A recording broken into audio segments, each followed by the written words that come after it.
Welcome,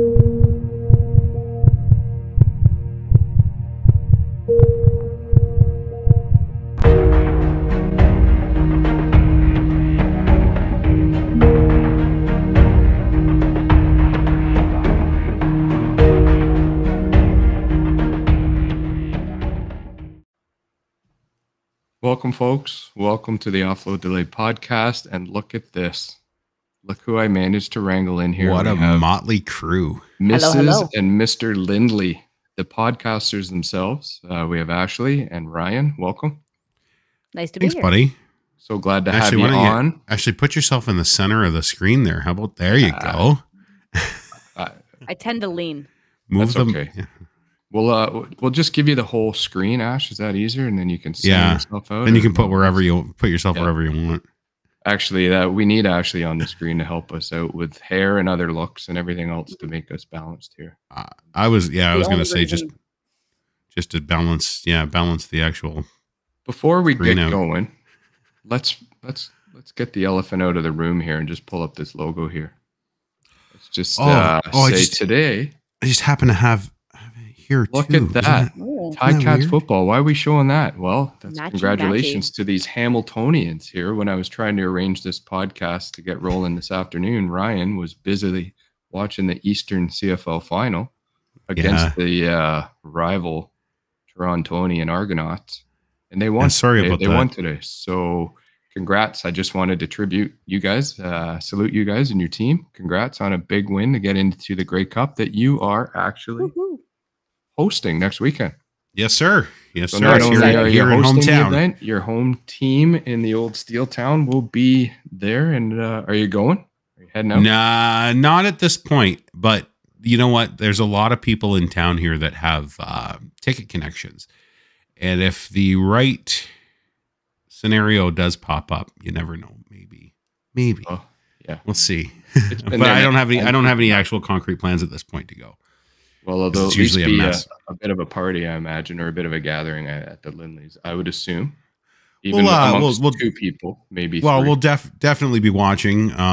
Maybe some neighbors. We'll see what goes on. It'll be a, flash your QR code and you can come and have beers in the garage, maybe. Mm-hmm. But it's the Arkells are playing, which is the hometown band. The Lumineers are now a special guest. They just announced for the halftime show with the Arkells. It's going to be insane. So I would like to go live if I can, but I still got to take it a little bit easy. And I don't want to get stranded downtown trying to find an Uber to get home because we've been through that before. I was going to say that's happened before. Yeah. The Arkells were also involved. Yeah. Oh, really? So, we went to an Arkells show and we ended up almost walking halfway home up the mountain because we couldn't get a ride. And finally, the last connection of city buses ended up catching us and picking us up. And I think it's the only time we've ever ridden a bus together. I hadn't been on a bus in 20 years at that point. The bus talks to you now. Did you know buses talk? No idea. Like they tell you what stops are coming up and stuff. It's like last time I was in a bus, it smelled like piss and a diesel exhaust. And somebody was yelling at you. You didn't know. Yeah, it's so cool now. It's like, this is the neatest thing ever. And we didn't have to pay either. Remember that? They actually let us on for free. Well, yeah. Whenever we do like big events in town, HSR tends to hook it up and say like, these routes are free to, from here to here. Or they set up a shuttle for the games and stuff like that. They're pretty cool. They don't like people drinking and driving. So they're going to definitely be in full demand next weekend. Probably all week. So there's got to be festivities all week, is there, for a great conference? It's very toned down. I actually watched the press conference last week of the mayor and the chair of the Hamilton Ticats and Tim Hortons Field. And they it's very toned down compared to the last time we hosted the Grey Cup, which was an absolute, just a shit show of a party. It was great. Yeah. But but now there's some stuff happening at the convention center with limited capacity, obviously because of COVID. The award ceremonies here in Hamilton this year, because we also have the CFL Hall of Fame in town, right? So that'll be cool. The Cup gets here, I think Monday or Tuesday. So there'll be a couple of like small events, but nothing like street party wise like we used to do because of obviously because of COVID. So it still should be an interesting week to keep an eye on the Steel Town if you're interested. It could be doing worse things, that's for sure, right, Ryan? Yeah, you especially. Sure. So for those of you watching, listening out there that don't know Ashley and Ryan, they are actually fellow podcasters who host their own podcast here with the Sheeple Shepherd, another fantastic podcast that's featured on the Dean Blundell network, deanblundell.com. Yeah.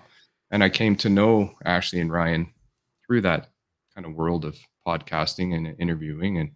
And I also came to learn of an unfortunate incident that transpired over the last couple of weeks for Mr. Lindley himself, where you got quite ill, Ryan.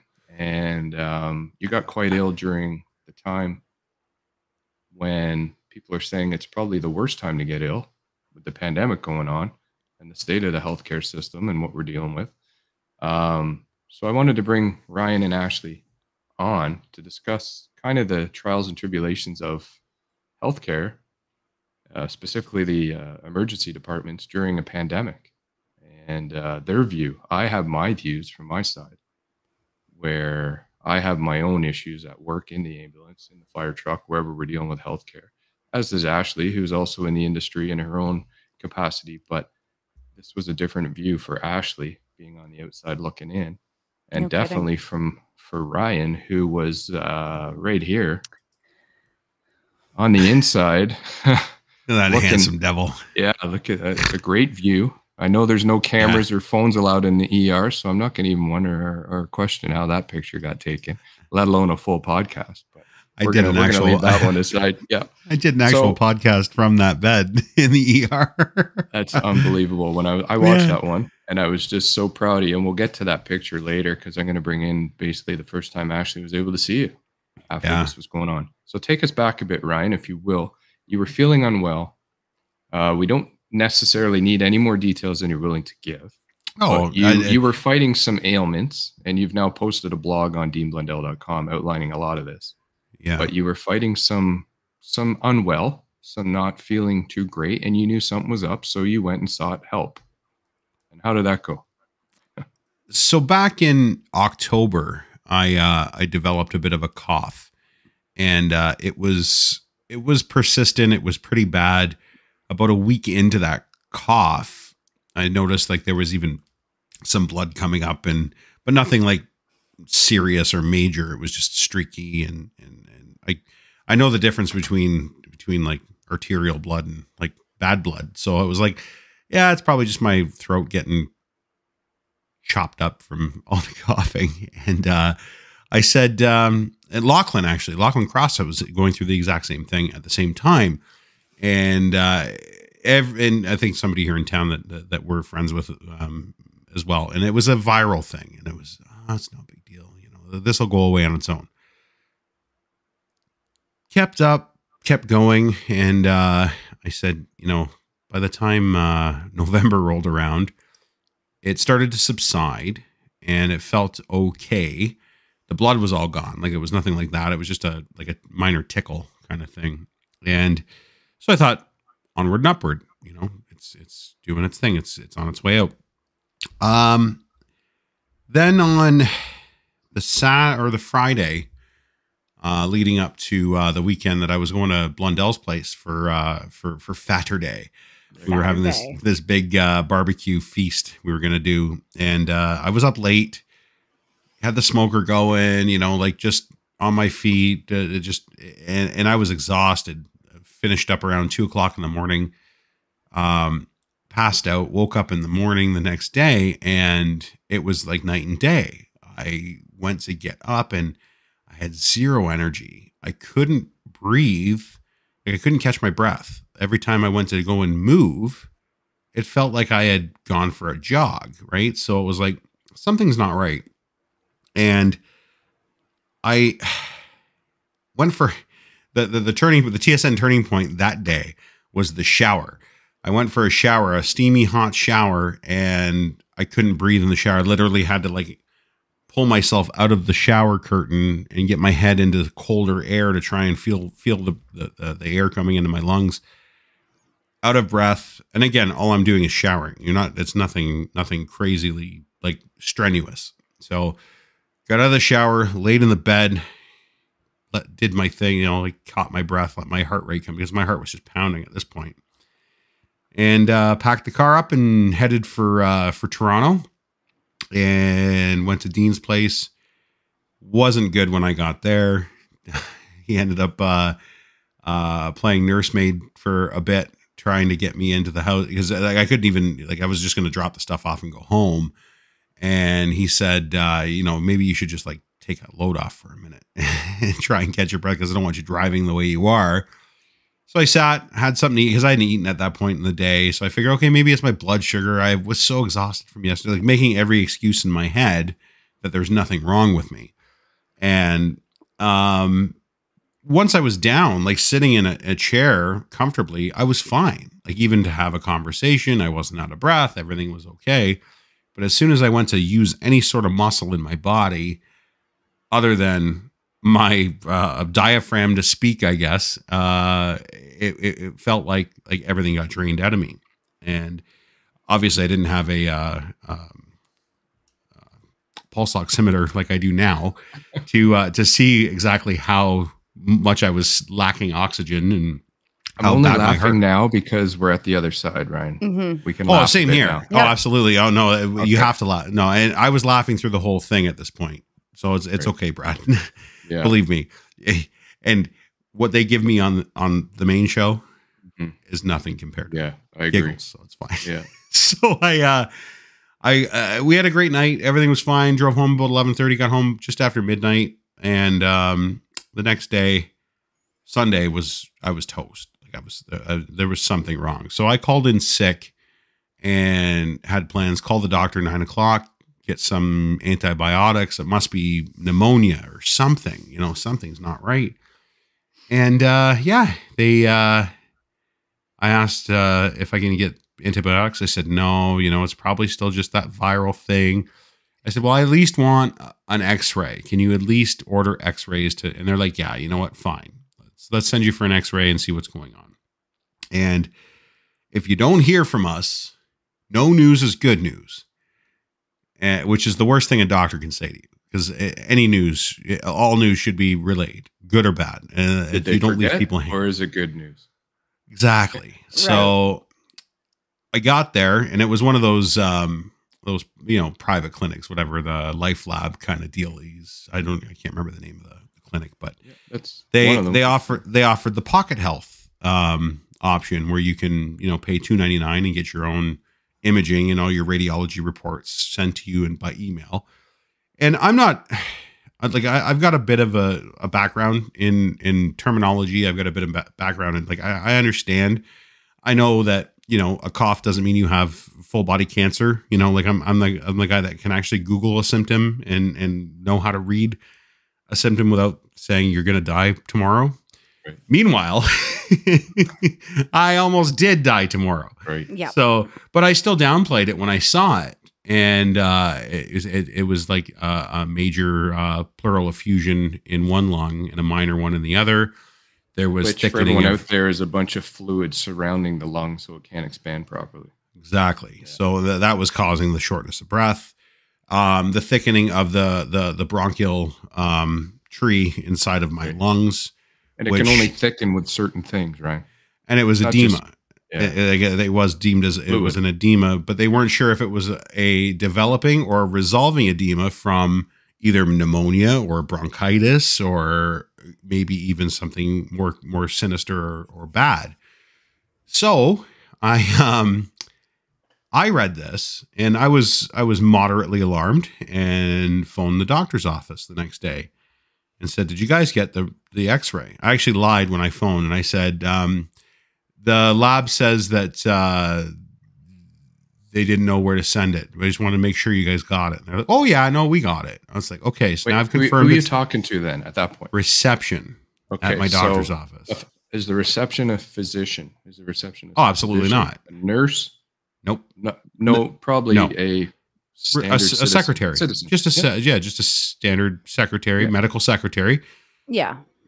speak to hundreds of people a day to book appointments and take information with zero medical degree. There's no diploma on the wall behind them in their secretary office. Right.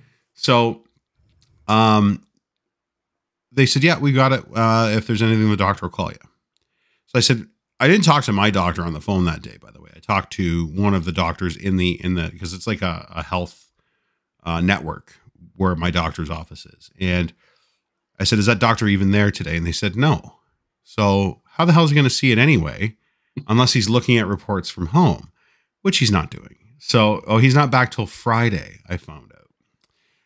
Well, fast forward to Wednesday when I'm in the ER, finally, after 5 phone calls to the doctor's office between Monday and Wednesday, they finally got so, I don't know if I'm going to use the word annoyed, or I was very persistent, obviously. And they finally, they were fed up and said, call the on-call doctor. This was Wednesday. Call the on-call doctor after 5 p.m. And because apparently nobody wants to talk to you. But they didn't have the doctor call you. They said you call in. No, I called there. Mm-hmm. Yeah. So literally called at 5:01. Left the message with the answering service. The on-call doctor called me back in about 20 minutes, half an hour. And I was on the phone with him for all of 4 minutes. And he had the report and the X-ray in front of him. And he said, you need to get yourself to an emergency room right away. It's unbelievable. Yeah, like right away. And I said, okay, I'm gone. So I took off. Drove myself to Juravinski, Hamilton Health Sciences. Big shout out, by the way. These guys are amazing. Yes. Amazing hospital, amazing doctors, amazing nurses. Just the staff was incredible. Drove myself there, parked in a spot that I knew. I was thinking, I'm going to go in, I'm going to get some penicillin, and I'm going to walk out. One of those is going to be here for a few hours. And parked in a spot that I knew that I'd get towed if I stayed overnight, and didn't care. It was the closest thing I could find to the door because I still had to walk. And I'm still feeling that incredible exhaustion and just dreadful shortness of breath. And I stopped at least a dozen times between the car and the emergency room doors to catch my breath and lean up against because it's on a hill. Yeah, it's the wrong emergency way on a hill. Well, both of them. Both sides are on a hill, right? Like, I don't know if you've ever been to Juravinski Hospital in Hamilton. It's the old Henderson Hospital. But it's on, like, the emergency room is here, but the ramp for the ambulance or whoever drives up it's like a crest, right? So it's uphill both ways. Now, did anyone give you help along the way here? Well, I could have. I probably could have flagged one of the ambulance attendants or the paramedics that were there down, because there was a few going in and out, and I was actually thinking about, hey man, can you just give me a lift up the hill? One of those. But I made it and got in, and it was probably to my benefit to do it that way, because what it had done is it increased my heart rate to like an insane amount. My my oxygen was in the basement, and so when I did triage, it was like, this guy needs to see somebody right away. So you performed your own stress test, pretty much, walking in the door. Yeah. So Ashley, this is all going on. Where are you at? Well, first of all, when the symptoms started, you were obviously with Ryan. Oh yeah. When you went to Saturday, she wasn't there. It was just Dean and I. Ashley was helping prep, correct? Then yeah. Saturday, I remember seeing some of her goodies posted online. Yeah. And this Saturday that we're talking about was this food festivities at Dean Blundell's Casa de Blundell. And so you have no idea this is going on the Saturday, Ashley, while he's gone? Well, you know what? Obviously he's on a long drive. So it was like, you know what? Text me when you get where you're going. Drive safe. Have a good time. And I shot him a message just asking, like, how's the trip? How you doing? And he said, you know what? I'm considering turning around. Like, I might just drop everything off. I might come home. I am not doing so hot.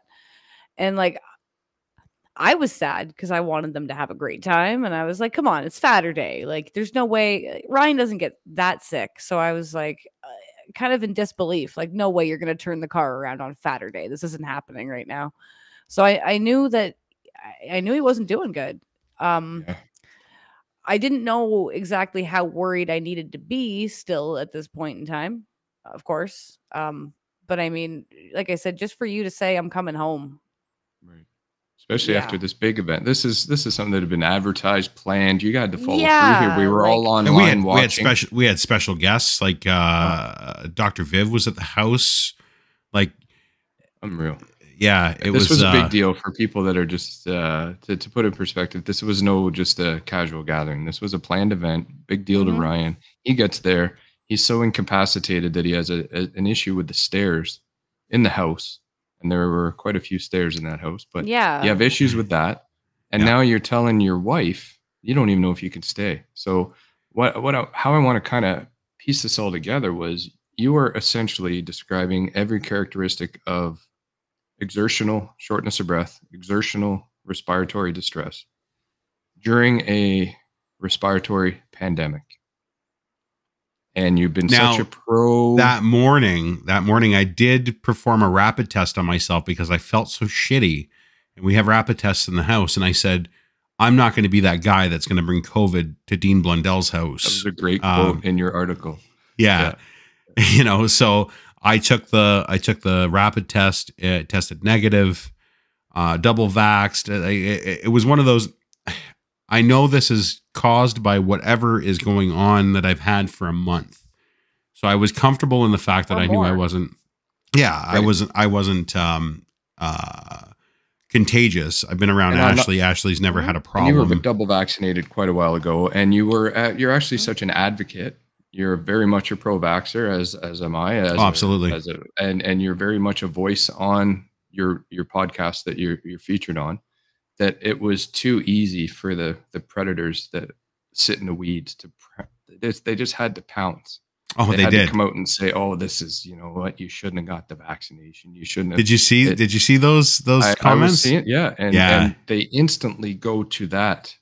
Yeah. Meanwhile, there's a million and one things that could cause. Well, we haven't explained exactly what was wrong with me yet, right? So they wouldn't know, like But instantly, it doesn't matter. You got sick, and you had a vaccination months ago, and this immediately period of vaccination issues of 2-3 months, whatever it was for you, that must be it. They don't look at any.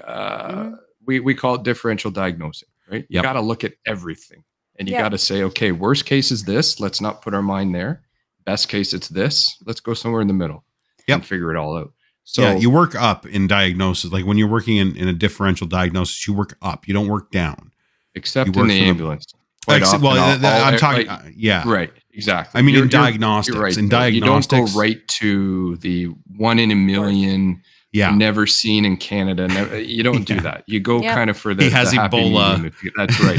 Exactly. So, or Ashley's sitting at home. She hears that you're not doing well and you're on your way home. She's witnessing your frustration with, I believe you called the medical administrative staff that you dealt with, particularly the gatekeepers. Yeah. Sentry guards and gatekeepers. What a great term, because I've experienced similar frustrations for myself. I don't know if anybody's tried to make a family physician appointment during the pandemic. It's an absolute nightmare. No one wants to see you. The wait times are almost useless at this point, because if you're needing the help, they're basically sending you to the ER anyway, or they're deferring you, or they're trying to get you to look through Zoom or do whatever. Some of this stuff needs hands-on. That's all there is to it. Fortunately for you, you were witty enough, wise enough to grab those Xray results and to actually interpret them somewhat to know this shit isn't good. We need to figure this out. And you pushed. And luckily you pushed when you did, because it's now 5:01. You've called the on-call doc, who is not your own. This individual then sees what you're trying to say, and they rush you in and tell you you're only days away, hours from something catastrophic. And we'll get into them. What was the cause, right? Yeah. It was what had happened. So they get me into the ER. They threw every test at me. They did X-rays, they did CTs, they did EKGs, ECGs, and the CAT scan. When I went to the CAT scan, it lit up like a Christmas tree with pulmonary embolisms in both lungs. And what's a common term for those? That would be blood clots. Blood clots lit up.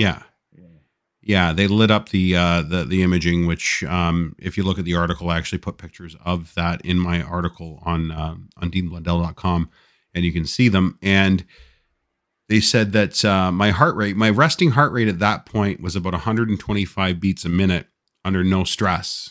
And it was because my right ventricle is pushing. It was like pushing against a kinked garden hose, trying to push against the clot.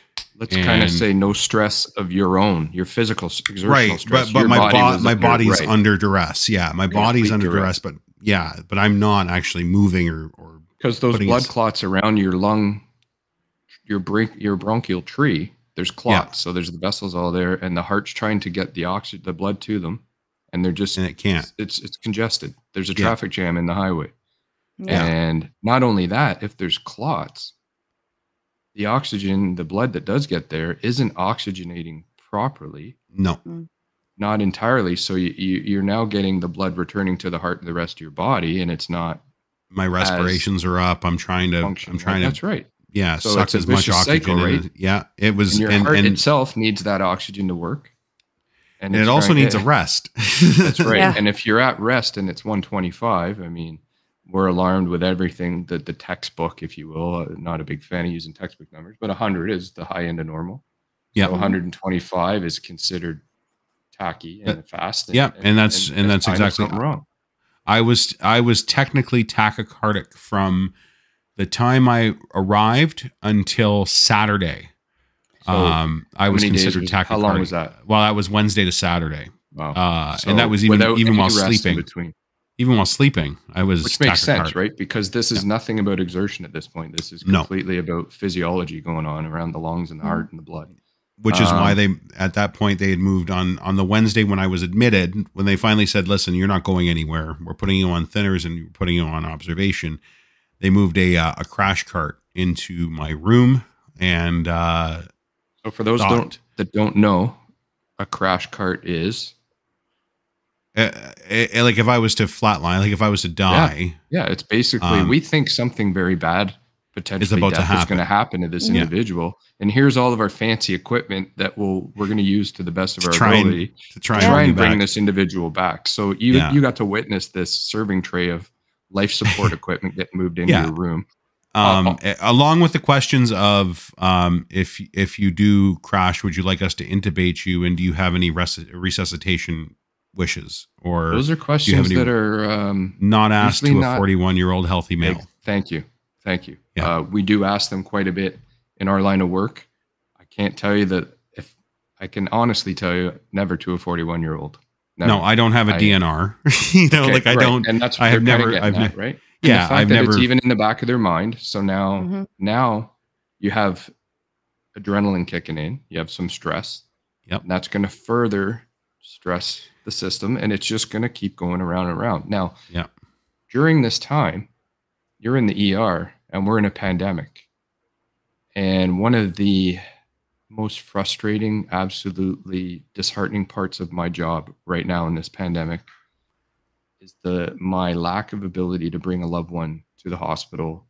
In 99% of the cases, we do have certain instances where we can. But many people don't realize now, when you go into the emergency department specifically, I'm talking the ER. Yeah. Most hospitals that I'm aware of, and I can speak for the Ontario hospitals, you're not allowed a guest, not even one. No. So now this is where Ashley is sitting at home. You go in on a Wednesday, and Ashley has zero ability to come sit by your bedside, even though there's a crash cart there. And listen to hear the doctor. And because one of the biggest things about being a patient is when you're under that kind of stress and lack of sleep, and you're in turmoil, and you're hearing that, how serious your condition is, you can miss a lot of things. So having somebody with you is so important. Absolutely. To be able to absorb information just in case you miss something. Ryan, we're guys. Yeah. There's that factor too. There's the genetic disposition of we listen like men, or we look like men, and we check, like we need a second opinion quite often to say, did I hear that right? Or did I miss something? Yep. Let alone you got a loved one at home that can't worrying sick by your bedside at your, let's call it your time of most need. Yeah. I don't know if you've ever been that close to never before, Ryan. Never. No. And the fact that you had to do it alone. And a lot of my job now is going to someone's house, going to individuals' homes who have called an ambulance. Their loved ones getting packaged up themselves. They're getting dressed. They're getting a bag ready to go. And I have to say, no, we can't do this. Sorry, you can't be there. Absolutely disheartening. There are governing bodies in place, our provincial government, specifically local municipal councils and committees that make these rules, but they put it on to us to enforce and educate. And it's to the point that I have taken a loved one in, a spouse of 60 plus years, who was not going to come home ever again. And I had to tell that husband, I can't take you. Yeah. And truly unfair. So Ashley, you're sitting at home now. Ryan is in need. Describe that. Like, describe that gut-wrenching feeling of helplessness, if you will.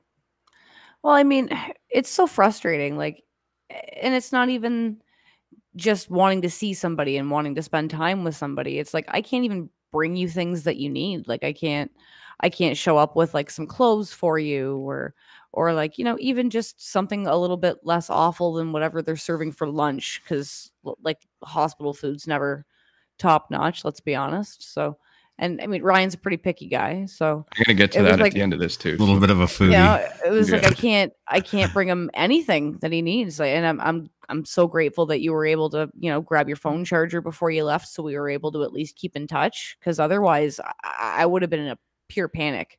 Yeah, it was. They would have stopped hearing from me. I would have been calling them on the hour. So how were you able to communicate with Ryan through his cell phone? Yeah, we were just texting. Yeah, thank goodness that technology is there, because we all know there's no telephones allowed in the emergency department per se. There's signs up around, and pre-cell phones, when we're working, they literally had to bring you the cordless telephone and let you talk to that. So at least you had that avenue.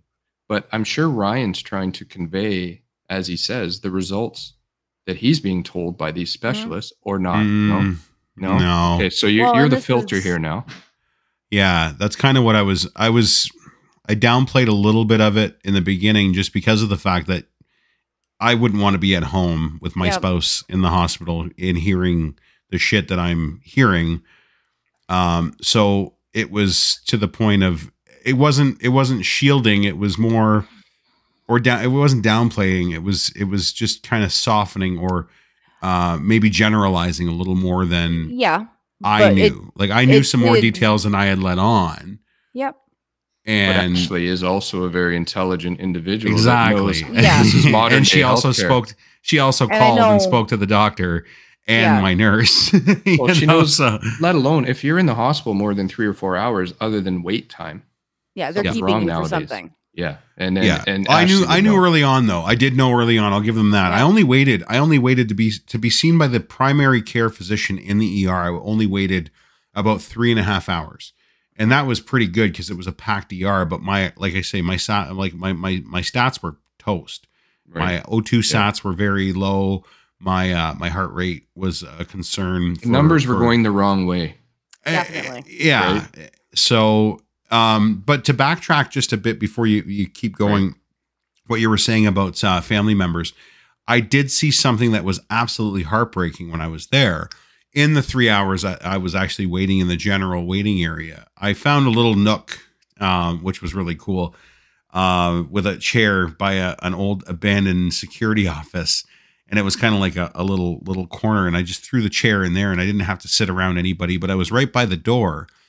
And the family members that had come with emergency ward patients were sitting on the outside of that sliding door in the hallway with blankets. Like, there was people that you can tell had been there for who knows how long, because their family members are inside.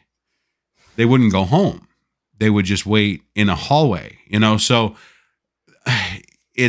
you're there, but you're not. And there's no reason for it. It's no different than being at home. It's not like you can go in even if something happens. And I get the reason why they do it, because of limiting exposure inside. 100%. I'm on board. That's why I said to Ashley, like, just stay home. We got the dog. Make sure you stay home with the dog, just in case I do get stuck there, which I did. And it was so heartbreaking to see like a 70-year-old lady just sitting in that chair, that uncomfortable, shitty chair out in the hallway, half asleep with a blanket over her. Like, they were nice enough to bring her blankets and stuff, but her husband's in there and she's not sure if her husband's coming out. Right. So these are all the things within the pandemic that when we talk about people and encourage people to get vaccinated and to try and slow these mutations forming, or the formation of all these mutations and this transmission. And these are the stories that I think your story is very much able to highlight right now, to pull forward, that us on the front lines see day in, day out. But until you're actually, I'll be honest with you, Ryan, if I had a loved one in there, I would probably be in that hall too with a blanket on. Yeah. I understand it very well, maybe. And it depends also, like, we sometimes get people in this situation, it would be even worse, where they've been in a car accident in our city, but they're from 3 hours away. Yep. So now their families they don't have a in choice. Town, but they're stuck in there, and they have but they're still not allowed in. And a whole debate could be made over having, say, one guest in the emergency room. Yeah. If they follow the proper PPE protocols and vaccine, blah, blah, blah. We could get into that. That's screening, and podcast. You pass screens. Yeah. And I know I'm only talking about the emergency department, because once you're formally admitted into the hospital, I think your situation was the same as what I'm used to here. The guest rules change where they can actually screen the visitors a little more, and Ashley was probably finally that's what happened. To see you. Yeah. But when I was admitted. How long were you in Emerge? I was in Emerge from Wednesday at 5:30, 6 o'clock p.m. to Friday at 8 p.m. I was on that stretcher. And that thick mattress they had, you said it was that luxurious. That 2 inches. Did you see my pillow? They don't have any pillows in the ER. Who the fuck knew nobody had pillows in the ER? If you know what, if there's a philanthropist out there like the Firestone or whoever the hell, if you're gonna donate something, donate pillows to the ER, because I was using a sweater for 2.5 days. That unbelievable. It was crazy. Ashley can't even get you a pillow in. Right? That's the nurses. I finally, and it was funny because when I did end up getting a pillow, but it was like Friday morning, and it was one of my nurses. Like I got along really well with the staff in there, because I was very I was just there because I had to be monitored, right? I was hooked up to monitors, and none of these decisions are their fault. No, of course, and you're smart enough to realize that, so you don't. And I was very low maintenance. They said they didn't want to let me go to the ward because I was taking up a bed that it wasn't being a maintained bed. The next one to come in could run them off their feet. Exactly. Absolutely. So they said let me see what and one of them actually left the unit and found me a pillow and like smuggled it back in and gave me a pillow on the Friday morning. I'm like, where the hell were you on Wednesday? But thanks. And you are crafty anyway, Ryan. You are you know how to play the resources. You know how to work with people. Exactly. And this here shows your craftiness. Yeah, it was kind of it. This was the first time I saw you. Yes. This, for those of you that can't see this, it's a picture of Dean Blundell's podcast. And one of the guests here, bottom right, there's Ryan. He's actually podcasting from the ER. So the area where you're not allowed phones, you're not allowed whatever. Ryan figures out a way to not only communicate, but now he's on a friggin' live podcast across the nation and beyond.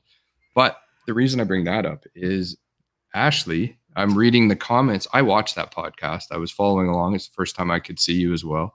Yeah. And I realized Ashley's got like an emoji come on with tears on it. Like she's like, there he is. This is the first time I've seen my husband in days.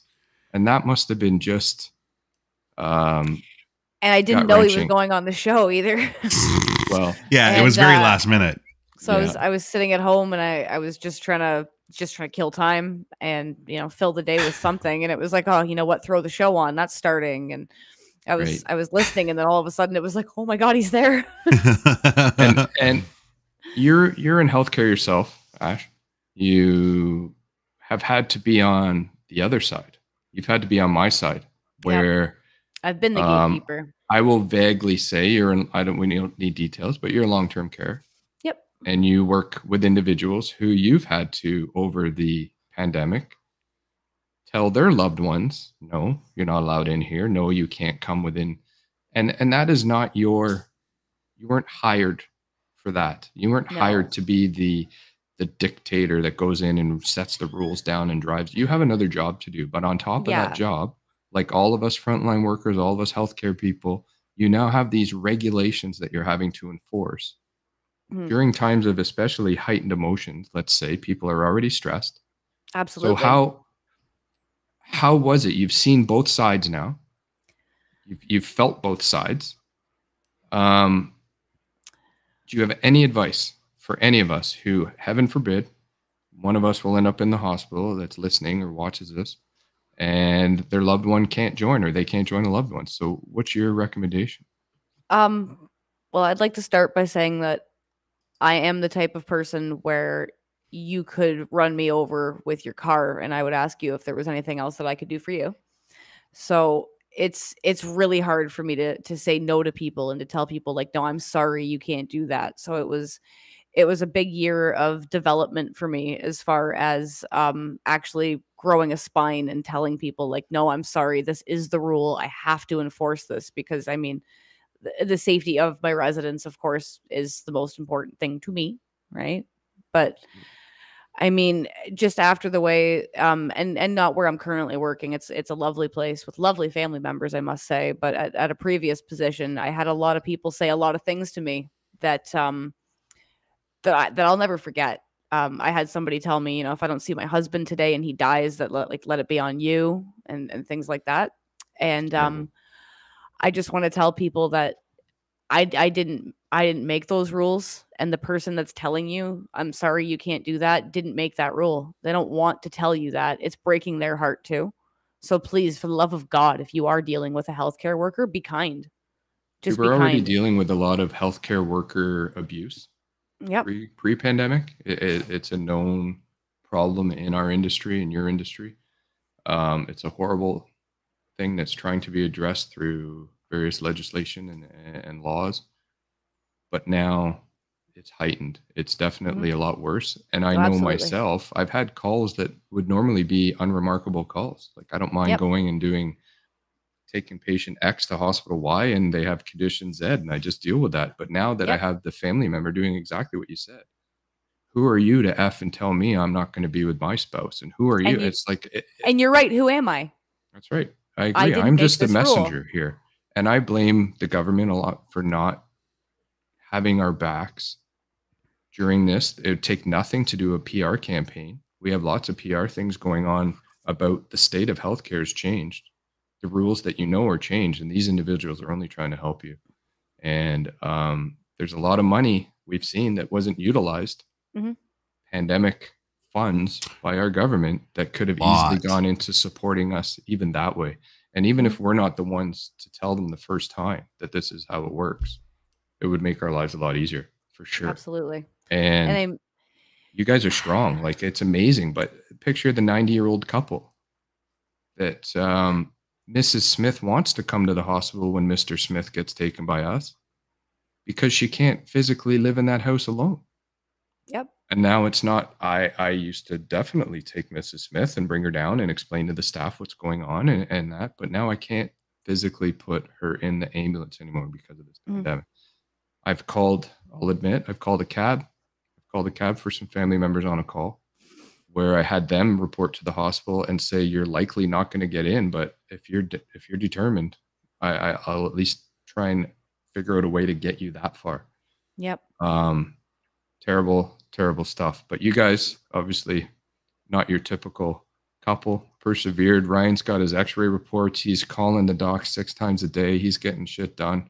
Ashley's sticking it out. She's on the podcast watching her husband for the first time, commenting on there, actually laughing. You had a good sense of humor with us on there, and you're putting in some lighthearted comments.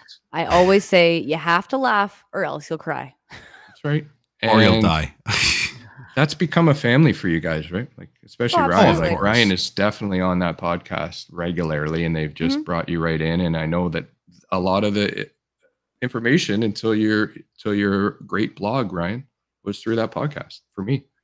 So it helped, it informed, and it also, I'm sure it gave Ashley some peace, if you will, to say, okay, there he is. He's still a wise ass. He's still on his phone behind a curtain doing. That was the best part. Doing this and telling us you about. look pretty good. We played guess if Ryan's wearing pants. I remember that game we were playing, and we were playing what is Ryan's little jug for beside the bed, and is he pooping in a pan like a cat? Yeah, exactly. So you're able to the best part about this was actually, sorry, it wasn't the ER, but the girls in the ER heard me obviously on the podcast. They could hear through the curtain. One of them actually, the nurses came to the like to come and I don't know if she was coming to take my blood pressure, but she actually waited because she came and she saw. I don't know if she thought maybe I was on FaceTime or something. Right. But she's like, "Oh, there's no way she knew you were podcasting." No, tell me, not right. Tell me you were using the hospital Wi-Fi. I used mine. Their Wi-Fi sucks. Yeah. Okay. So I got but when I was up on the ward, my nurse on the last day, there was a shift, like a squad change in the shifts of the nurses, right? So she came in and she said, she goes, "I just want you to know I follow you on Twitter and I watch your show." And I'm like, okay. She goes, yeah. She goes, you're a big advocate. Like she knew everything about me. She says, you're a big advocate. That had to feel good though. Yeah, it did. It was kind of neat. It was like, okay, at least you know that I'm on your side. Thank you for not, right. And you've been a voice filling me for with everybody, rat poison. Protecting all these individuals all along, right? No, exactly. No, you were not Chris Guy showing up to the ward. Yeah, right. And then trying to, the level of care. Maybe I was just gonna say it, hoping that it's an Elizabeth Wettlaufer that's taking care of him, but that's right. It was so it was, yes, it was against the rules, but at the same time, it wasn't disparaging. I was actually very complimentary of the facility. Actually, Hamilton Health Sciences they liked my tweet of my story. And I didn't even tag them in it. They just somebody had retweeted it because a couple of bigger names retweeted. And I know you were very, very complimentary to the hospital itself and the system. And we're not slagging everything. They were fantastic. Oh God, no. It's the process and the legislation and the lack of continuity in the actual system, and some of the accessibility problems that we're experiencing at the front end of all of these things, where diagnostics is suffering dearly.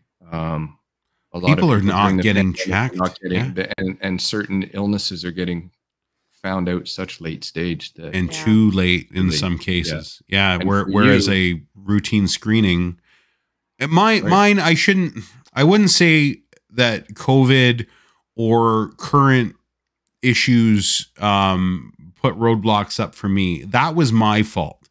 I ignored the symptoms and the signals like a fucking dumb man that just thinks I can walk it off like I'm in my 20s still. I have to remind myself a lot that I'm 41. And being a 41-year-old guy. Still so young. It's young. Don't get me wrong. I'm not saying I'm 2 feet, 2.5 feet away from the grave. But now is the time where it's don't ignore things, pay a little more attention, maybe, offer a little more severity to the thought process of things that like a cough like that would last more than a week. And I'm literally Googling shit as I go. Like, how many days have I had this cough? 7? Okay, I'm good. Google it again in a week. Yeah. Well, now I'm at like 14 days. No, it says, if it's that viral thing, I'm making excuses for myself rather than just call the doctor, just go to an urgent care, just do something. Just hope they answer. That's the other point. Yeah, exactly. But I will say, I'm a different story though. Like I'm taking ownership of it, whereas somebody that would go for like a routine colon screening, right, or a routine breast exam, right, and they're not seeing, and they're just, they see the process, they're confused by what the government and the facilities have in place, and they just step back and they go, screw it, it's too much work just to think through to how to get this done. And they're the ones that are falling through the cracks. Right. And they're the ones that are finding people show up a lot sicker now. Absolutely. We're having. And I know that's not the case with you. Yours was going to strike when it was going to strike. Yeah. But you also had the issue of you were very sick, but you weren't given the attention immediately that you should have. When I finally pulled that trigger, nobody was there to receive the bullet. So I will agree with you wholeheartedly that if we are in the ambulance, our healthcare world, you are now into the risk category, that age of a male where things, we start to look at things a little more closely. And I will also say that women, females, are even more determined. I'm not going to say stubborn, but they're determined because they're the caregivers, right? And they are often even less likely to call for help because they're the ones that think they should be giving. Historically, it's what we find is they're the ones that stick it out even longer. So I'm going to say yes, males in their 40s and beyond, but people in general, men and women. The problem is that the way the world is now with the pandemic is it's harder to find those initial. And as you say, it's a little more exhausting. So you have a smaller symptom, you have a smaller sign, and you ignore it. And that's what you're saying, right? We can't. Yeah. Whereas in the past, it would just be a quick call to the doctor's office. Right. You get an appointment in a week or two, and get it checked out. That's right. Whereas we're glad you're home. No kidding. I am now. I'm on a lot of drugs. Like I'm a peach now. Like if you touch me, I bruise. So have you gotten friendly with your abdomen on the outside yet? You got to see it. It looks like I got hit by a bus. Like remember when Homer got hit with the cannonballs? Yeah. And that's what it's like on my gut right now. It's purple. And I have to alternate. Just so everyone knows, you have some sort of random clotting disorder going on. Unprovoked at this point, but so they have a theory. Right? So okay. Yeah, they have a theory. But the problem is they can't explore the theory because of the blood thinners. I can't have an endoscopy because of the amount of blood thinners I'm on now. Because there is a chance that I would scratch my esophagus on the inside and I would bleed out. Because one place you don't want to have a bleed is in your esophagus because it's very hard to control. So that's right. So how long did they prescribe thinners for? Right now, it's I noticed they said a month, but I noticed there's a repeat on my actual fragment. $3,000.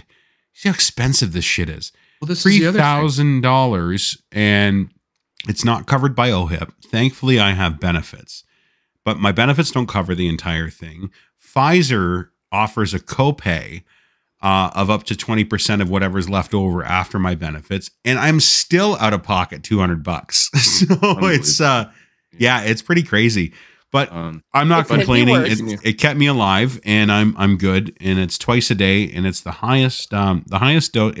It's technically the same dosage that somebody post surgery would get laying in a bed, but I'm getting it standing up and And have you had to limit your activities now? No, they told me to just take it easy at the beginning. Obviously, I'm watching. That's why I got the pulse oximeter, was so I can watch my heart rate. And like my O2 is starting to stabilize. That's fine. It's the heart rate, which is the most concerning. And that's actually gone down. Like my resting heart rate now is around 70, 75. It's not too bad. It does elevate quickly because the clots are still there. Like I'm living with clots, and they chose to try not to piss them off. Yeah, they chose the route of blood pressure never changed, by the way. No, 120 over 80. Ashley can't be inducing high pressure situations when you got thin blood going on. But get this, 120 over 80 consistent through the entire stay at the hospital. So my blood pressure never changed. But you know what? That's probably your that's what saved. Yeah, and that's why this is why they looked at it, and they there was two routes they could have taken. And there was a clot buster route, and there was the thinner route. And the thinner route is the longer, safer route, where my body dissolves the clots on their own. Yeah. But there's no risk of having an aneurysm or brain bleeds as there is with a clot buster. Because when you have that those are the ones our stroke patients are often getting, right? Exactly. And as far as I'm aware, you can only have that a certain number of times in your life too. Yeah. And they don't want to, obviously they don't want to waste that on a 41-year-old guy. Right. Because there might come a time when I actually do need it for a more immediate issue down the road. And now that I have a unprovoked clot, that risk does elevate as I get older. So I'm on thinners, they say, probably for the rest of my life at this point, just because of the unprovoked scenario. Right. But once they find out, once they do the endoscopy and they explore that route, that's the, if they can say that that's definitive, then maybe I can get it fixed and it won't be an issue. But this is the best part. Now that we've said it's a pulmonary embolism and it's a clot, you brought up earlier about the anti-vaxxers. Now you want to talk about everybody coming out of the woodwork saying that it was a vaccine-induced thrombosis. My Twitter, like when Dean put the thing up, Dean's got all the anti-vax trolls on his Twitter. So I actually went in, even though I wasn't even tagged, I just saw them and I just went in and started refuting it. I was outside of the window for the vaccine-induced clots, which they say happen within the first 2 to 3 weeks of receiving the vax. And I'm also negative for viral antibodies. So it's not a long COVID scenario. It's not a product of having COVID and not knowing it, where I still end up with a long COVID symptom. But when I went in, their first working theory was long COVID because my lungs presented as a COVID patient lung. They said this is identical to what we see in COVID patients, with the pleural effusions, with the massive clots on both lungs, not just one. Normally when they did the Doppler on my leg, they actually found where the clot originated. And it was in my left leg and it traveled from my left leg up. They saw the spot. It was behind my knee. And I don't know how they know that. It's almost like a post-mortem on your vein. Like they can actually see where it was. Like maybe there was a fragment or something. Yeah. Or maybe there might've been a fragment still in there. I'm not sure. I didn't ask. I should have. I'm kind of curious now. When I talk to the thrombosis team, I might actually ask them about that. But so fighting those idiots off on the internet, it's like, I understand you're trying. Of all people to be an advocate, though, against all of these arguments. Yeah. Like I'd be the first. You imagine if it was one of them, Yeah. Like, holy shit. Exactly. So we as a whole, us pro-vax camps, couldn't have had a better spokesperson to say, screw off. It's not it. Here's the educated reason behind it. Exactly. And I did. I offered up my medical diagnosis to perfect strangers just to try and I encourage everybody again to go to deanblundell.com on the news blogs, read Ryan's blog that he's posted there. I didn't want to share it all because that's your story. It's a great story. No, it's fine. It's actually pinned to my Twitter. I think it's a fantastic story, a fantastic read. Now, question, Ashley. Yes, sir. Old Ryan, pre Ryan's current size, this happens. What do we think? She wasn't around for that, Ryan. No, he wouldn't. He wouldn't have made it. Fine, but she knows there was 2 or 3 more Ryans. Yeah, no, he wouldn't have made it. No, there's no way. And that guy would have walked halfway up a flight of stairs and he would have passed out and died. That would have been a cardiac arrest immediately. Yeah. If anybody doesn't know Ryan out there, he lost at least 10 or 15 pounds over the last few years and he's changed himself. The total number, Ryan? I think it was around 200 pounds. It was about 220 pounds. So yeah. To be able to put your body into a situation where it can actually fight, if something like this happens, good for you. And that's kind of it. You are a foodie. It's in your genetics. And if food is what led you to Fatterday with Dean to try and have this food fest, I wanted your comment here on this. I think it's chicken. Okay. What we're looking at? Yeah, let's all right, let's break it down. So what we're looking at here is a beautiful, succulent breast of Canadian grade A poultry with very, very distinct painted on grill marks that offer zero flavor, but they do offer an aesthetic appeal to the bleached white meat that is surrounded by a bed of mushy orange that has a flavor of carrot. And there's a salsa. There's actually a beautiful, beautiful tomato salsa. It's a very alfresco tomatoes that were from when Ronald Reagan was in office. Underneath that, that soaks into that beautiful bed of long grain rice. And actually that rice was delicious. Just so you know, out of all the food that I did eat there, I took that little margarine pack that I stole from my breakfast that I never used for their muffins that were absolutely dog shit. And I put it into that rice and it was actually edible. So, and I don't like peas, so I wouldn't eat the peas. I got so mad. You're a true foodie. You're a cook yourself. You're a connoisseur. So, needless to say, I don't think people will be rushing in to the hospital food. Not for the food.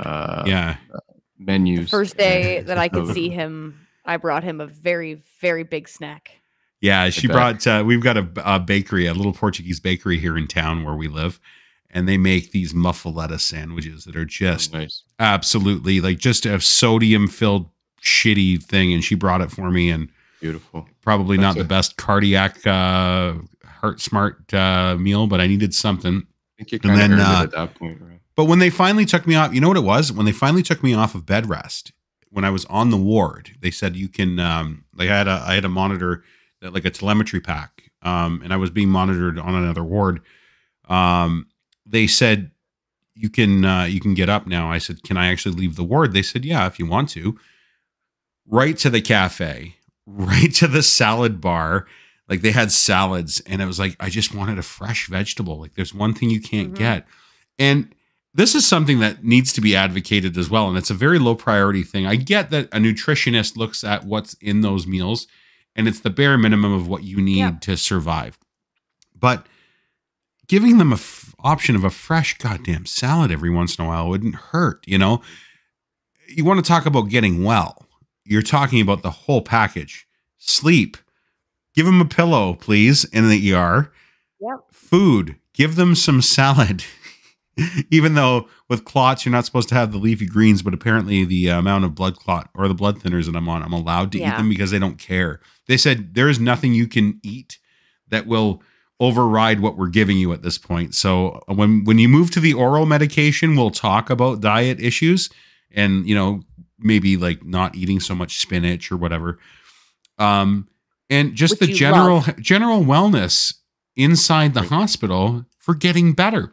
And you're often dealing with people with a decreased appetite to begin with because they're not feeling well. So why not give them some very tasty, nourishing, just fresher stuff that is palatable, so that I remember when, like, I used to love the hospital food at St. Joe's Hospital, which is part of HHS, I believe now as well.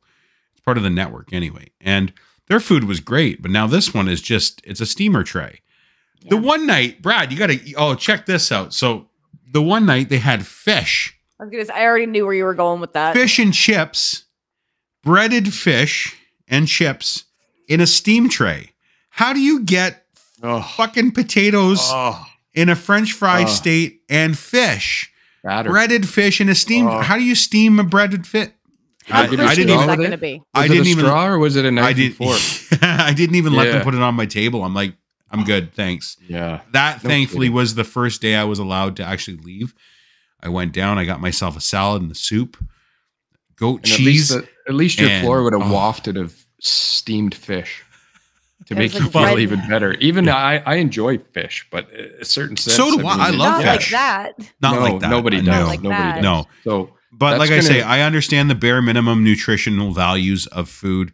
Yes, it would just be like eating I'd rather eat it. I'd rather drink a can of Onshore. If all we're aiming for is a nutrition. You probably had an IV in already. They could have just given you a nutrition boost. Just give me something that way. Yeah, exactly. So, But well, I finally was discharged on the Monday of this past week, like a week ago tomorrow.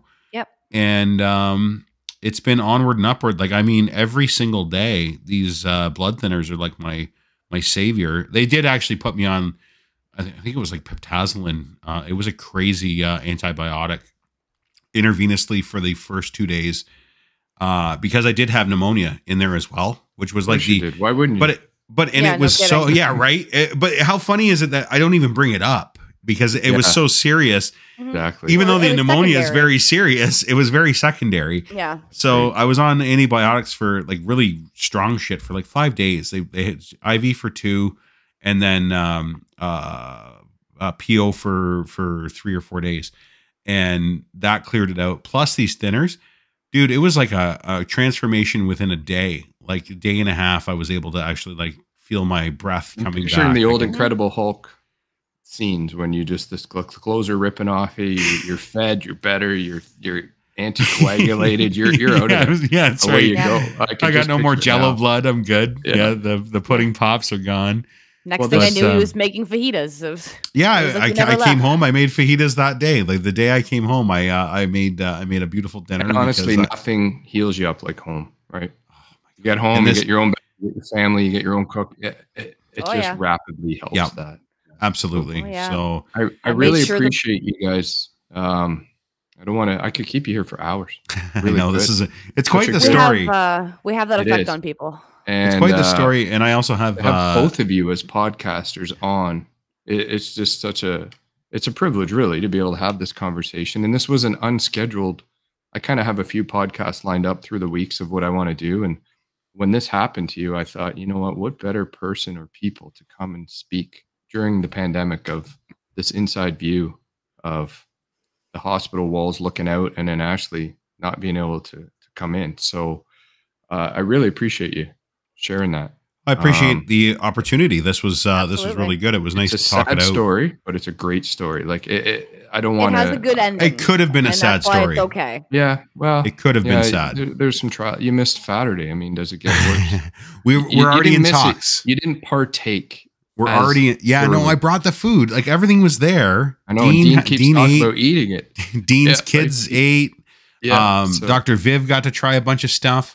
Now I know where Dean is, so next time I may just happen to be in the area with a good. I don't need to come in, just a doggy bag, and like a drive-through. I'm going to be just taking any donations and collections, and I'll even give you your fragment that day to give you. That's right. You come and jab me. That's right. Nice. That's the one thing I couldn't do. By the way, just for a funny aside, I had to get them to train Ashley how to do it, because I couldn't stab myself.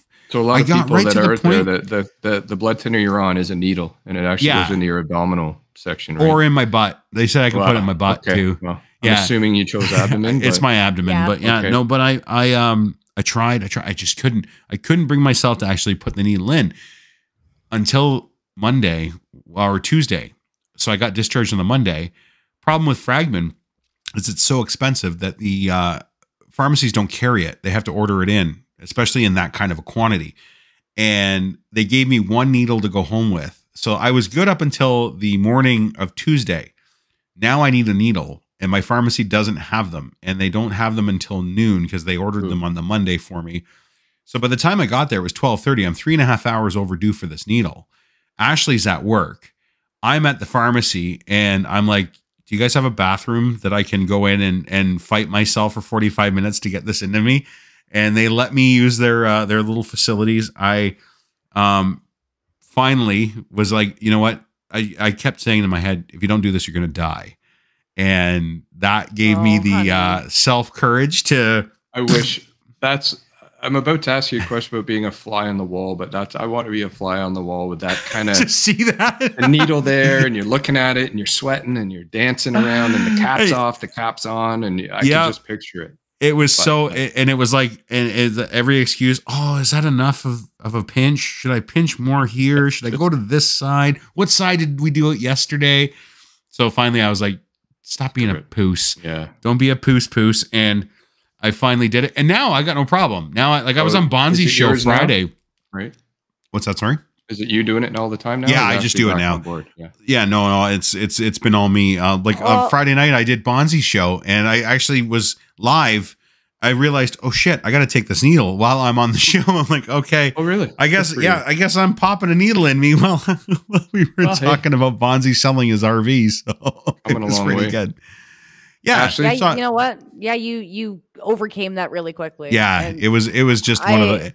I just couldn't. I kept saying to him, "How do junkies do this?" You know. And I could do a whole story on that. I've picked up people that shoot in their eyes. They shoot under their fingernails. Okay, stop. So stop it. We could do a whole nother episode. Stop it. Under the fingernails. Yeah, I got a picture. I'll DM you that one. So stop it. I would also like to see it, but any recommendations for people that are unfortunate enough to go through what you're going through or what you went through? Any final thoughts, Ash?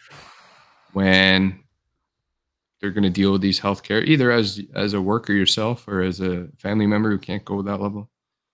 Just try and stay calm.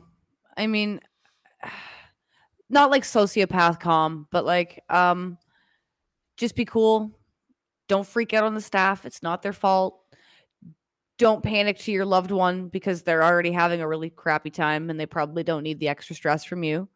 And all over Ontario right now, they're offering free therapy. So, give somebody else a call and feel free to yell at them instead. Because I really wish people would take more advantage of that. It's so true. There's so much mental health support that's out there that's just not advertised well. Yeah, right. Just don't take it out in the wrong place. It is an issue. It's almost touching every call we're doing now.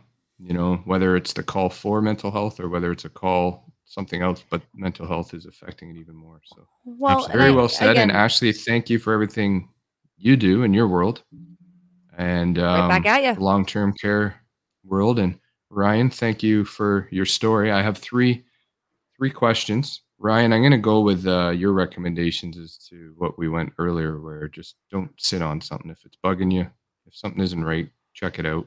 Yeah. We'll keep that message there. I think it's a solid message, and I think it's one that needs to be taken seriously. It's easy to say. It's easy for all of us to say, but it's another thing to do it. So both of you, I got 3 questions I asked my guests. Now we've been running a bit long here, so I'm going to kind of split them up. Ryan, if you could be a fly on the wall anywhere, anytime, who or what would you be listening in on if you could? Ooh. I would have to say Sunday dinner at the Ford residence with Krista Ford, the anti-vax idiot. Yes. And her father, the Premier of Ontario. I would love to hear how that goes over. Basically hear how he's going to fake his belief in what he's saying is what he believes as opposed to what his family's going with. 100%. I agree. Good call. I'm going to actually ask Ashley the same. I know I said I was going to spread the question out. What are you worried about? We were about network time? No, I don't want people to think, man, this guy just doesn't stop talking. But it's been a great pod. I've really enjoyed it. A lot of fun. Yeah. Sorry, honey. No, it's okay. I'm having a hard time thinking of something, but I've had like what inspires you? What kind of intrigues you? I don't think it's so much like a fly on the wall thing. It's like I wish I could crawl inside people's heads sometimes and actually see the inner workings of individuals, specifically that I work with. Yeah. I would like to know why. Or coworkers? I definitely like my residents. I wish I could crawl inside someone's head so I could figure out what they need and what I could give them to make their life easier. Good. And that's kind of dementia related when they can't express these things, or they have some kind of organic brain issue going on. Yeah. And you wish you could get in there and peel those answers out because that's something I think about a lot. Yeah, as if I could just be that fly on the wall in somebody's brain for a little bit to see how things. So inside the cranial wall. Right? Yeah. Good for you. And again, that just highlights your character. That she's good at it too. Your desire to be able to help even more. Absolutely. She's been instrumental. This is, and I'm just gonna, because she's my wife, and I'm gonna up her here. She's been instrumental, very instrumental in a lot of breakthroughs in some of the more difficult patients that residents that she does work with. And there's nothing more cool. Like there's nothing cooler than seeing your wife proud of like breakthroughs. Like, and those are big. Like that's a big breakthrough when you're dealing with a dementia or an Alzheimer's patient or somebody with, you know, some sort of. They say a lot of that's trust. Like sometimes they can't necessarily. Now it's all hearsay because we'll never truly know. You never really know. Yeah, it's such a wonderment of science, like that we don't know for sure, but if they're around someone they can trust, sometimes that information can flow a little more easily. And I can imagine that's part of it, Ash, is that you're able to tease that out of them or provide them that opportunity to let it go. So good for you, and you should be applauding that, Ryan. Yeah, it's a great thing. Very proud of the work that she does. Thank you. One thing I ask everybody too is we can't use this. Okay. We cannot use this. I just showed, if you're watching or if you're listening on the audio, I just showed the hospital chicken dinner that was described earlier. But if you could have one food for the rest of your life, Ryan, what are you going to have? One thing only. This is really funny because I have a similar question that I ask people. And it's about a desert island, and there's a box, and every time you go to that box, the same thing is in there. And but every time, and you can't share with anybody else on the island. So it's a very similar question. Not food. No, it's food. It's food. It's food and booze or drink. So you can have whatever. So mine was always, and you've got all the fresh water on the island you can have. And you can, if you catch fish and there's fruit and there's vegetables like on the island, but like a dish. And I always say mine is breaded chicken wings in like a buffalo butter hot sauce with the carrots and the ranch dressing on the side and the celery. So a wet wing, not a dry wing. Oh yeah. Oh, I love my wings so. Gotta be saucy. And saucy and crispy and breaded. Like, and I mean like big knobby. You remember Chaps? I don't know if you ever heard of Chaps. There was a restaurant here that was very popular that had these like insane knobby, crunchy, like it would hurt your mouth. They were so crispy, like and soaked in this sauce. And then an ice cold, and I mean ice cold draft beer, just a domestic draft beer. I don't even care what it is, but it has to be ice cold in that box. And I'm a happy guy. Good. Not where are you going to get fried? Where are you going to get fried breaded chicken wings on a fucking desert island? You know, right? Yeah. Okay, we're not questioning the draft beer, but we're questioning where the chicken wings are coming from. That's right. Exactly. Well, you could brew. I guess you could brew like something out of something. Yeah. I don't know how ice cold it would be. You make toilet hooch in a jail. You can make beer on an island, I'm sure. Yeah. So I think this is why Ryan and I actually ended up getting married, is because when we were dating, he asked me this question, and I had almost the exact same answer as him. And I said, but I want like boneless wings. That's the only difference. I just want to be able to inhale them without thinking about it. I don't want to have to eat around bones. That's not a real chicken wing. I was going to ask that, Ryan. Is that a term or is that a chicken finger? No, it's a chicken finger. Just a smaller one. Fingers. She does. I don't care. She's like the chicken finger queen. We could go to Edgewater Manor in Stony Creek.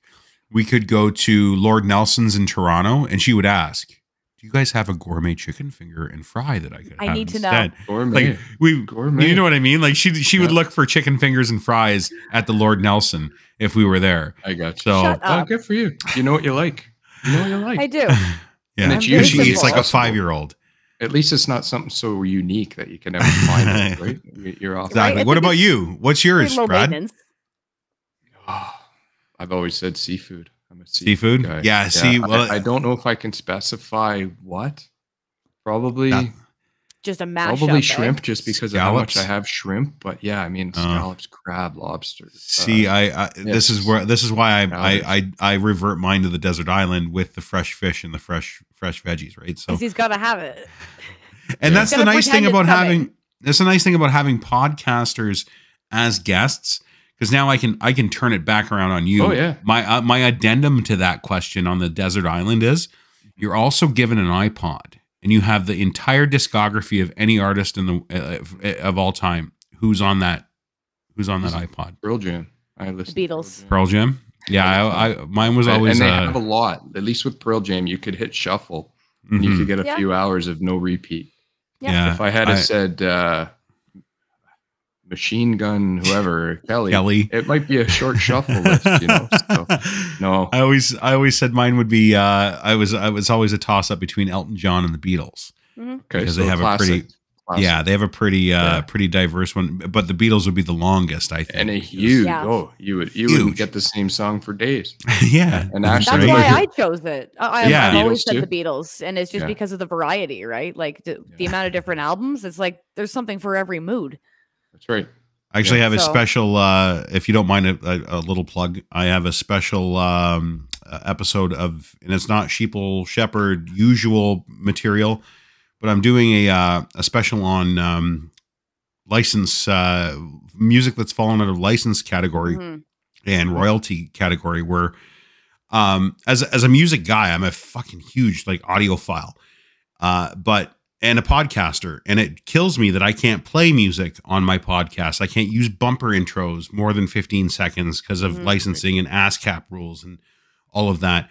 But I found a loophole about some music that's fallen out of license category that you could use. It's free license, it's free market, no issues. So I have a podcast that's coming up to explain that to fellow podcasters and just general public, and it's also going to have some really good music in it.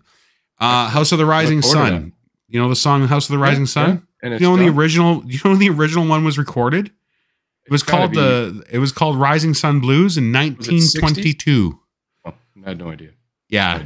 So make sure listen to this podcast. It's gonna blow your mind. I picture that era with it. Like I picture that kind of let alone decades before. You picture the Animals version of it, right? Mm-hmm.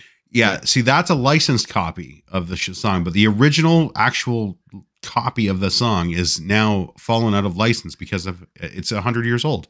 Yeah. Believe it or not, it's going to be a good one. So tune in. So third question, last question of for me anyway. I have a feeling I know Ashley's answer, but Ryan, the smelliest place you've ever been? Smelliest. I have the answer to this. Yeah. So I thought I had the answer to this. Yeah. Actually, I've had the answer to this for 20 years up until the time I was in the hospital. But listen, so you got a new one. No, nothing changes. The original answer is the worst. And I worked for a company that did emergency response, hazmat, like cleanups. Remediation stuff. Remediation of a hazmat site. And in Hamilton, there's a company called, I don't know if it's still called it, but it's called Canamera Foods, and it was down on the docks. And they were a soybean processing company. And I don't know if you've ever smelt soybeans when they're being processed into oils or whatever. Reminds me of driving along the lakeshore in Toronto. There used to be that. Yeah, that horrible stench. It's like a oily, greasy, thick, just the air just hangs, and it's not repulsive out in the open, but when you're in the pit that actually generates that, and that's what we used to do. We used to go into these pits of where the ships come in, and we used to get rid of where that smell generated, and it was to the point where there was rats the size of small dogs inside those pits. And you would, and they used to laugh. They say if there was ever a new employee, they would always vomit the first time they went in there because it was so overwhelming. And it was true. There was not one. I'm getting that mouth watery, throat tightening just thinking about it. So that was bad. And so that was horrible, but there's a close second, and that would be my friend Winifred in Ward F3 at the Juravinsky Hospital. This lady was all of 90 pounds, and she would shit like a goose. Every 7 minutes, I swear to God, she was pooing. But I didn't see her eat anything, and I didn't see her taking any sort of, she wasn't on a feed tube. And when she did eat, it was very minimal, but the smell that came out of, and Ashley was there to experience it once, and it was overwhelming. We'll say at the least it was overwhelming, and she picked her times, man.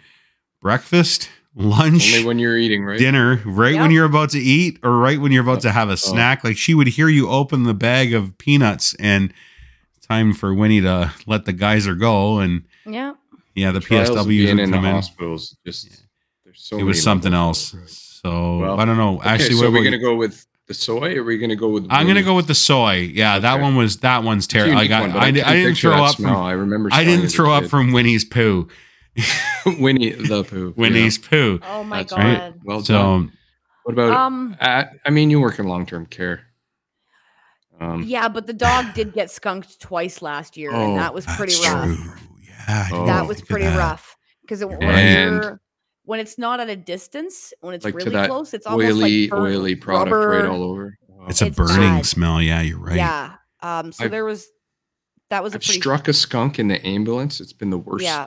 In the wheel well. Vehicles, but it got stuck in the dually tires and tracked back to the station. But that wasn't even as close as a dog. I've heard it's absolutely horrid. So do you have a secret life hack that everybody? You know what? Everybody talks about tomato soup or tomato juice. No, doesn't do it. Dawn dish soap and peroxide. Yeah, the blue Dawn dish soap. You see the commercials where they're like washing ducks and penguins after oil spills and stuff. That is the stuff with peroxide. Peroxide mixed in with it to kind of. You make like a solution with baking soda. Good to know. Good to know. Yeah, nice life and hacks foamy. on the old podcast. We got everything going on here. Absolutely. Well, you got the pooch, so you never know. Yeah, exactly. Might need to know. And I'm worried about it all the time, and I try and get as much info ahead of time as I can. I should probably have. We do have Dawn, so there's Dawn around somewhere. So that's we actually had an emergency kit at one point in our bathroom at the old house because we had a family of them living in the under the shed of our neighbor's yard. Yeah, and they used to get into our yard, and that's why Charlie got hit twice in the same year. So we said, that's it. We need to have the emergency kit there, so it was ready just in case it ever happened again. So. Always a backup blue Dawn under the sink. Always a fresh one. And you know what's bad if it out competes every smell you could have ever had in a long-term care facility. So that's strong.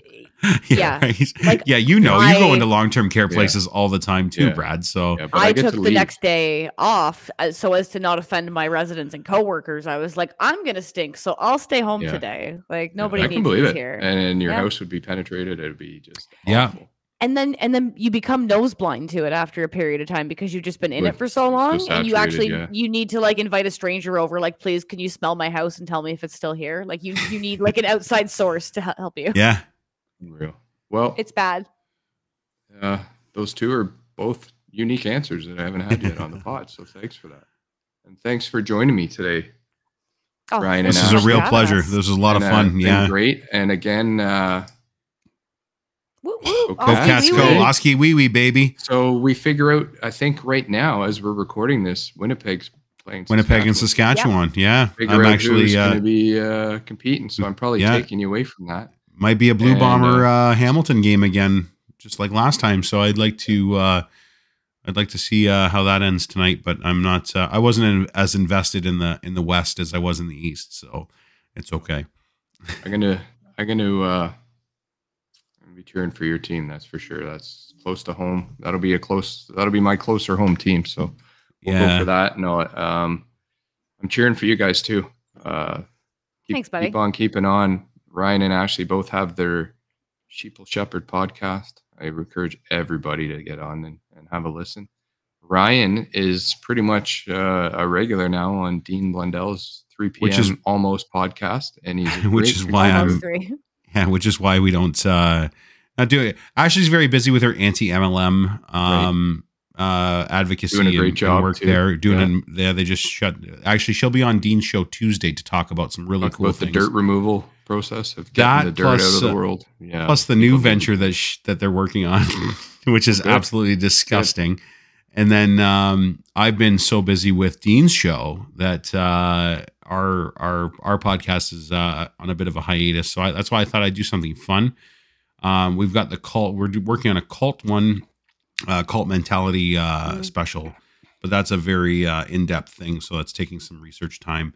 Yeah. But check us out. I encourage everybody to tune in. Please do. Thank you. Definitely very well informed pod. It's a very well fabricated. It's very well thought out. It's informative, entertaining, and to take no shit kind of broadcast. I love it. Look up, I believe it's episode 15 or 14. It's Brad Hopper, this guy that we know. Yeah. He was on that one. So yeah, it was a good pod. Definitely worth a listen. Yeah, I appreciate it. Yeah, it was great being on with you. Ryan, and it's great having both of you on today. I know I've taken a bunch of your time during CFL playoffs at that. Oh no! And I hope you keep healing up. We're all cheering for you, Ryan. Thanks, brother. Yeah, and I Ashley, feel good. Again, thanks for advocating against these MLM crooks, and I'm going to leave it at that because lots of people can learn what you're doing on your pods and how successful you've been, especially of recent. And you said Tuesday, Dean Blundell. Tuesday she'll be on the Dean Blundell show. Encourage everyone to have a listen. This pod may not even be out by then, but it'll be right around then. So they can always go back to it. It doesn't have to be live. That's they can track back. But no, they can track it back. Kudos. Stay safe. Keep those you too, injections going, Ryan. You stay safe on the road. We're doing our best. We're trying to get through it and stay out of those hospitals, and hopefully you make it down to the old game on next.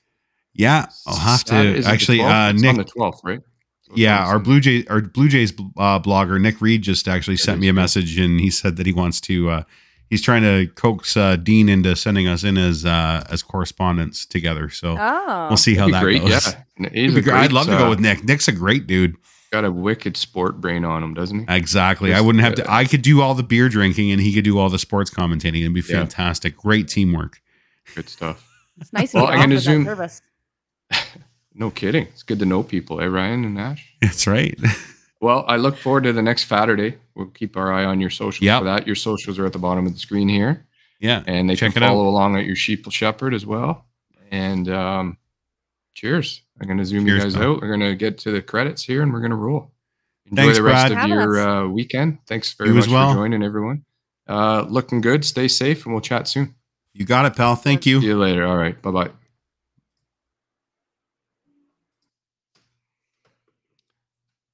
Ryan and Ashley Lindley. Imagine that on this podcast. What a great bunch. So glad to see that their story is moving forward in a positive way. Both their podcast, their research, their family life, their health. Good for them. I encourage you to follow along. As I said, Sheeple Shepherd podcast. They, as well as this pod, are part of the DeanBlundell.com network. We thank Dean Blundell and his entire crew for supporting us, getting us rolling. The Offload Delay podcast, one you're watching now, can be seen on DeanBlundell.com or YouTube on the Offload Delay channel. Also available on audio on Apple Podcasts and on Spotify. And we also have our socials, Offload Delay for Instagram, Twitter, and the YouTube channel, and a much lesser used Facebook. That's it, everyone. Hopefully you had some got some insight on the world of the hospital ER setting and healthcare in general during this pandemic, and maybe learned a thing or two, and join me in cheering along Ryan on his road to recovery. And again, Ashley, congrats on your success, and we'll be chatting soon. Take care. Be safe.